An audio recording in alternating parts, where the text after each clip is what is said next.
G'day folks, Ben from Snowies again, here with the Oztent Oxley 7 canvas touring tent. It's more of a family style touring tent. 3 stages to set up, and we want to run through those with you today. But basically the main tent, then you've got this extended room at the back, and then the awning at the front. I'm going to get straight into it. I'll start by showing you what's included in the bag. The main tent, your awning poles, pegs and a couple of guy ropes. These are the poles that form or support the extended room at the rear of the tent. Got your fly sheet. It also comes with a manual, a little Allen key, which can help if there are any repairs or you need to replace any parts that'll fit the components. So the first thing we need to do is, well, sorry, I forgot to mention it comes with this grey carry bag as well, which is an oversized carry bag. The tent fits back in there nice and easily.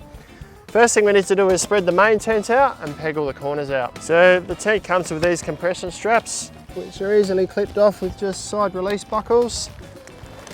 And each of these knuckles has a loop over it, which holds the frame together while you're packing it away. We just need to take each of those off. So I've got the 6 pegs required to peg all that out. The 4 for the main centre bit of the tent, and then the 2 at the rear, which is the extended rear bedroom. Next step is to step in the front door here, grab this centre hub and push it up. We'll see the tent start to take shape then. Only one more step before this centre bit's set up, and that's to lock each of these knuckles in place, simply by extending them out. And that's locked into place. Easy as that. That's the front section of the tent set up. All we need to do is get these poles, which come included with the tent, and put these together. These are going to support the rear bedroom section of the tent. So these 3 sections are going to come together to form the support of the rear of the tent. We've just got to go back there and slide it all in place. So just at the back of the tent here now, there's a sleeve that runs across the top here, the full length of the back. We've got to slide this bent section of the pole through that. Once that's in place, we grab our uprights, slide them in, and they simply sit up against the frame on the ground here. There's a nice big rubber foot to keep it in place. I'll just grab the other pole and do it on the other side.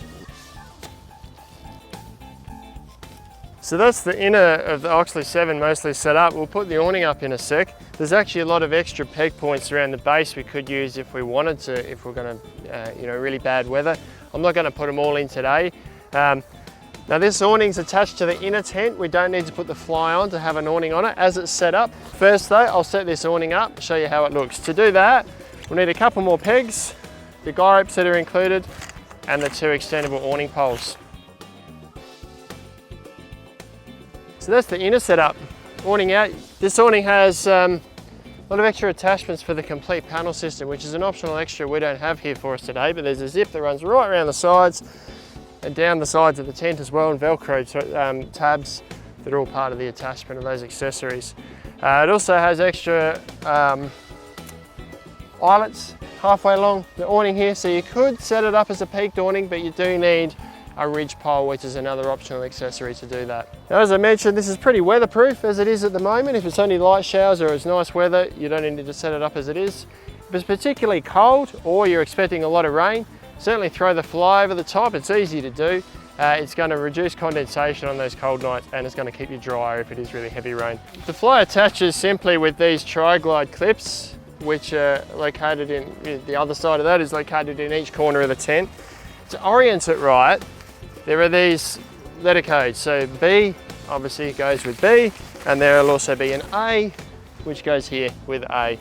So we start by clipping those in, throw it over the top. It is just a cap fly, it doesn't cover the entire tent, just covers the top and runs down the poles.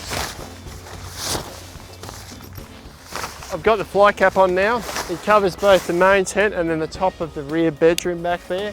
I've attached as many of these Velcro tabs underneath as I can so that they're secure to the pole. You may need to play a little bit with the adjustment down here. There's a strap to allow you to kind of shift the fly sheet a little bit to get these tabs to line up, but if you use all of those, then it's nice and secure.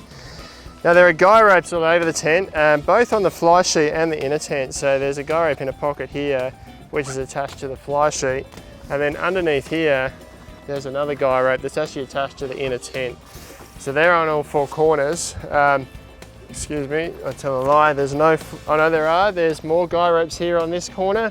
There's also a guy rope in the center of the fly at the back and another low one down here.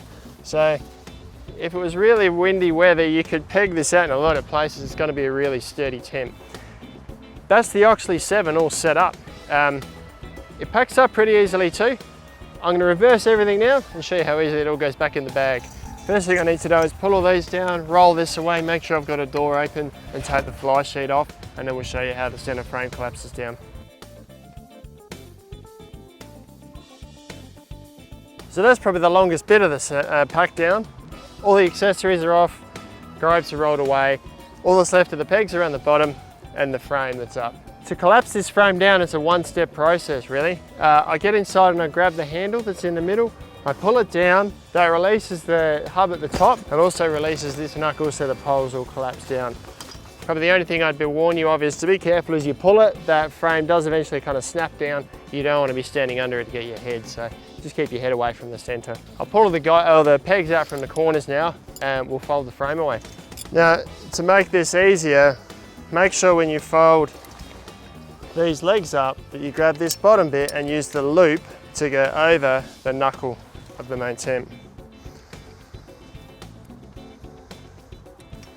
By doing that means once we've done that to all four, we're only playing with 4 loose bits rather than 8 when we're trying to fold it all together. So now we bring all 4 corners together and lie it on its side. You find if you spend a little bit of extra time just straightening out these fabric sections and trying to get it to fold as best as you can rather than scrunch it, is going to make it easier to put back in the bag, especially for this back section of the tent. Just try and fold it so that it rolls nice and easily into the tent.